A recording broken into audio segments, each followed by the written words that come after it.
Imagine you are 60 years old and close to retirement. It's time to relook at your investments and portfolio to figure out how to put your investment corpus accumulated through all these years of your life to its best use. How to get regular income from your investments, how to keep your money safe and simultaneously keep it growing so that it does not lose its value given the inflation. In today's video, we are going to touch upon all these points. Hello and welcome to our channel 5-Minute Finance by ET Money, where we discuss investing and personal finance. In today's video, we are going to look at different investment options for the senior citizens. We'll also discuss their present returns and the purpose they will serve in your portfolio. But before discussing the investment options, make sure you have all the ticks in the checklist on your screen. Have your emergency fund ready. Invest 12 months equivalent expenses in highly liquid options like bank savings account or liquid funds. This money should be able to take care of any emergencies coming your way. Number 2, get a big health insurance cover. Next, at the age of 60, you would have cleared your debts and most probably won't have financial dependence. Therefore, you don't need life insurance now. Only insurance you need is medical cover. You are unlikely to get one after 60. Even if you get one, it is likely to be super expensive.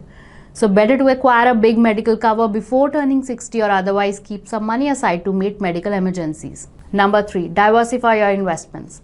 Don't put all your eggs in one basket. Diversify your investments to balance risk and growth. At this stage, you want to avoid both high-risk options and places that can't even outpace inflation. The last thing you want is for your money to lose value over time. So hope you have got all the ticks. Next, let's take a look at the investment options suitable for senior citizens. Senior Citizen Savings Scheme. SCSS is a government-backed scheme that offers interest on deposits. Valid for those above 60 years of age, it gives the security of assured income for the entire tenure of investment. You can invest a minimum of 1,000 rupees and maximum up to 30 lakh in one go in SCSS. But the total investment amount cannot exceed 30 lakh across all your accounts in this scheme. Currently, SCSS offers an interest rate of 8.2%. You get interest on a quarterly basis after your first investment. Unlike other fixed income options, you don't get the option of reinvesting the interest. That's because this scheme is built to provide regular income to senior citizens. The interest rate is reviewed every quarter by the government. But the changed interest rate will not apply to already enrolled investors. New rates of interest only apply to new investors during that particular quarter. Next is Post Office Monthly Income Scheme or National Savings Monthly Income Account. Not only senior citizens but anyone above the age of 18 years can invest. Minors are allowed to invest as well with their guardians. Coming to how it works. So as the name implies, this investment option gives you fixed interest on a monthly basis. So we can say that it provides regular income on a monthly basis. Currently, POMIS is offering an interest rate of 7.4% per annum, which is reviewed quarterly by the government.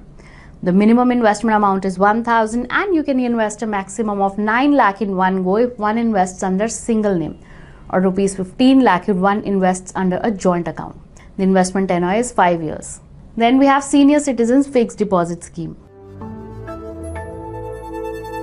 Bank fixed deposit is one of the favorite investment options among Indians as it provides guaranteed, almost risk-free returns. Banks offer special, in fact, I should say higher rate of interest to senior citizens. For instance, SBI is offering an interest rate of 7.30% on its 1-year FD to senior citizens, whereas for non-senior citizens, the interest rate is lower at 6.8%. Then we have mutual funds.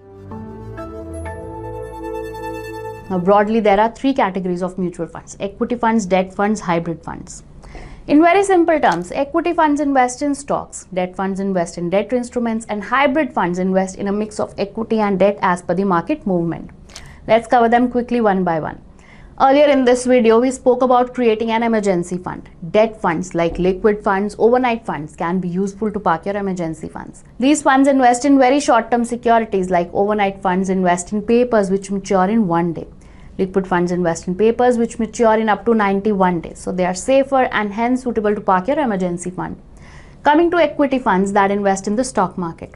So all the avenues discussed till now are mainly debt products that provide you safety with guaranteed or fixed returns. But talking about inflation beating investments, here's where equity funds come into the picture.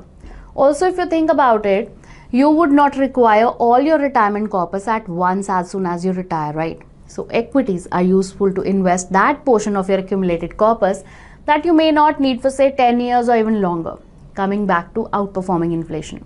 So equity mutual funds have historically outperformed all other asset classes when it comes to beating inflation. Nifty 50, a popular stock market index that represents the largest 50 companies of our country, in the past has delivered returns of around 10 to 12% over longer periods of 10 years and above. In fact, historically, data shows that investors who remained invested in equity funds for a long time period of say 7 years or more have never seen negative returns. So we can say that while equities are riskier asset classes, the chances of earning zero returns is nil if one stays invested for a longer time period. Also, it is an appropriate investment to earn higher returns than inflation, which helps your money to keep pace with inflation. But which equity funds to invest in? There are over 10 types of equity mutual funds, but which ones are suitable for you will depend on various factors. For instance, you can invest in large cap funds that invest in the largest companies of the country if you want to go for lesser riskier equity funds, or flexi cap funds that invest in a mix of large, mid and small cap stocks as per the market behavior. For more details on which equity funds to select, you may watch our other video which will give you detailed insights into different kinds of equity funds. So I hope this video will help you create some clear investment strategies to tweak your investments as you turn 60. Any queries are welcome in the comments section. Thanks for watching, and I'll be back with another insightful video soon. Mutual fund investments are subject to market risks. Read all scheme-related documents carefully.